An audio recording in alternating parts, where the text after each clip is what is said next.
you want to read all of Joe Abercrombie's books in order and you don't know where to start? Oh god, I need to put this down.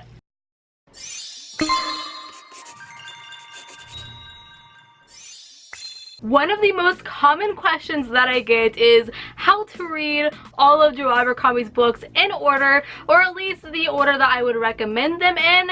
And since I am Joe Abercrombie trash, I am here to tell you how. Obviously, there's no rules on how to read a book or series. You read them however you want. I mean, if you want to perform treason and not read them in the very strict timeline order, then by all means, stab me in the heart. So Joe Abercrombie is known for the First Law universe. I'm sure you've heard it being praised and raved about, and you so badly want to join in on the fun. But once you see the stack, you feel immediately overwhelmed. I get it. Which is why I have a new starting point for you. Instead of immediately diving into the 8 books that make up the First Law universe, I want you to start with the Half a King trilogy, which consists of Book 1, Half a King, Book 2, Half the World, and Book 3, Half a War. Half a King is truly my favorite book of all time, and I think it's a fantastic introduction to Joe Abercrombie's writing and storytelling. All 3 of them are short and fast-paced and have nothing to do with the First Law universe. In fact, this is a very light adult fantasy. I always recommend these books to people who normally read YA and they want to delve into more adult fantasy.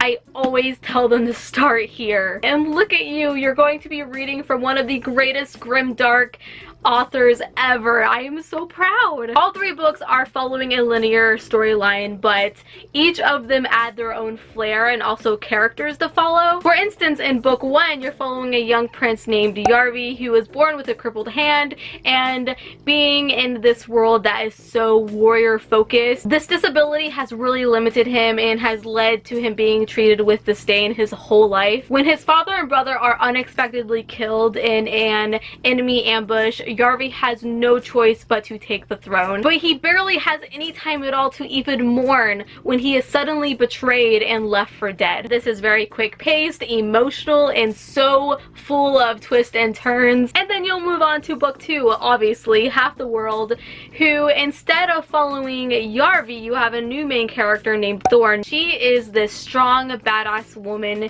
in this dominated male Viking era. It is so freaking fun to read, and it still continues on with that bloody action and twists. And then the third and final book, Half a War, again short, quick-paced.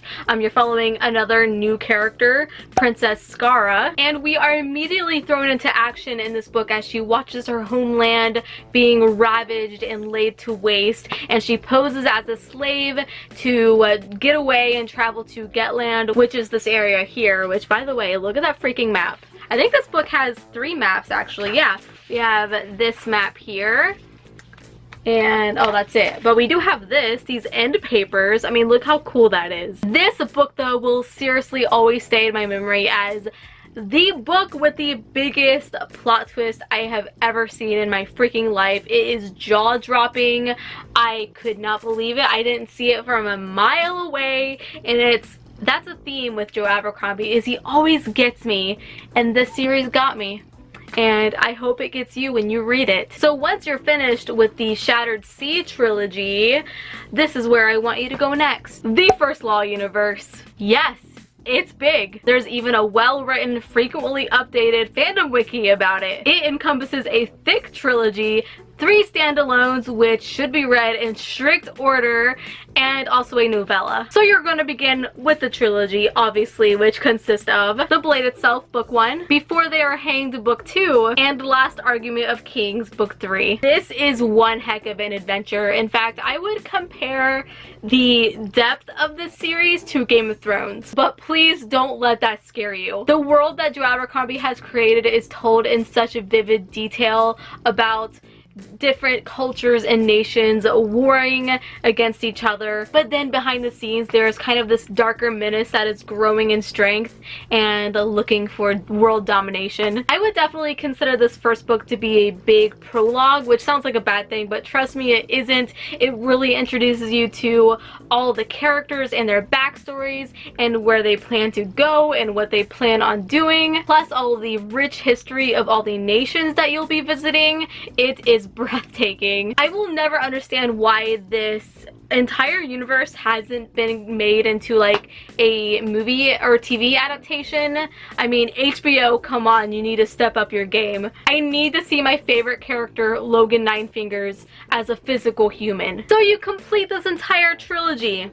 What now? This is definitely where I see people get lost. These standalones. Now, there is definitely a strict order into reading these, and even though they all follow different characters in different parts of the world, there is one very specific character that is evident in all three, and he has an amazing arc throughout all three standalones. It just gets more and more complicated, and then at the end it's kind of like, oh, I see. It's just so fun to see his development. So after reading Last Argument of Kings, then you are going to go on to Best Served Cold. This book roughly takes place 3 years after the ending of the trilogy, and it follows a female mercenary general named Monza who plans to exact revenge on those who have betrayed her. Now, I know that sounds like a really simplistic plotline, but this book is another one of my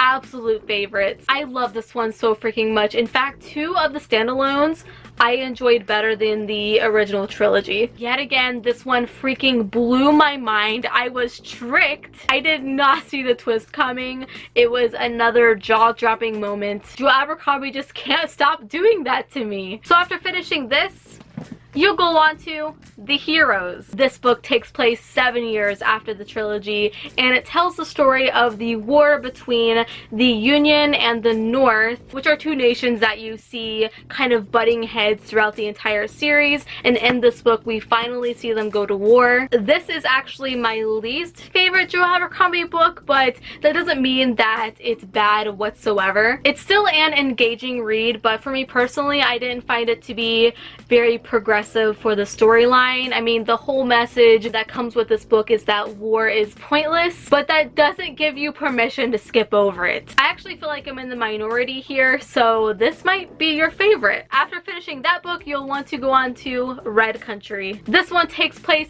13 years after the trilogy. This book revolves around a young woman named Shy who is hoping to bury her bloody past, but when she arrives home after buying some supplies in the local village, she finds that her house has been ransacked and that her 2 siblings have been kidnapped. So obviously she has to sharpen up and get her family back. This one is yet another 5-star for me. Oh man, did I freaking love this book. There is just something about how Joe Abercrombie writes female characters. He writes them so well. They're so strong and flawed, and I need more female characters. What's great about this book is that it kind of follows this traveling circus, but imagine that in the Wild West. It's so good, and it's kind of sad that it's almost the final book that you have to read. And the final book that you'll be reading is Sharp Ends, which is a collection of short stories that take place within the First Law universe. I highly recommend going on to this one. Reading this book is kind of like being a fly on the wall of some of the huge events that happen throughout the entire series. We follow minor characters that witnessed those big things, and it's just so fun. I will admit some of these stories I loved more than others. Some of them I found a little bit boring, but I still think it's full of information that you need to know before going on to Joe Abercrombie's new book that's coming out in September called A Little Hatred, which is also going to be set in the First Law universe. And there you have it. And that is it for this video. I hope you guys learned a lot of information on how to go on to Joe Abercrombie's books. I highly recommend at least trying out the Shattered Sea trilogy, Half a King, do it. It's so light and fast-paced and fun, and then you'll feel confident about Joe Abercrombie's writing, and then you can go on to the more high fantasy, dark stuff. Give this video a big thumbs up if you enjoyed. Go ahead and subscribe if you haven't already. I upload videos every single week. Follow me on Instagram at HollyHeartsBooks and on Twitter at HollyNiece. And until we meet again, happy reading.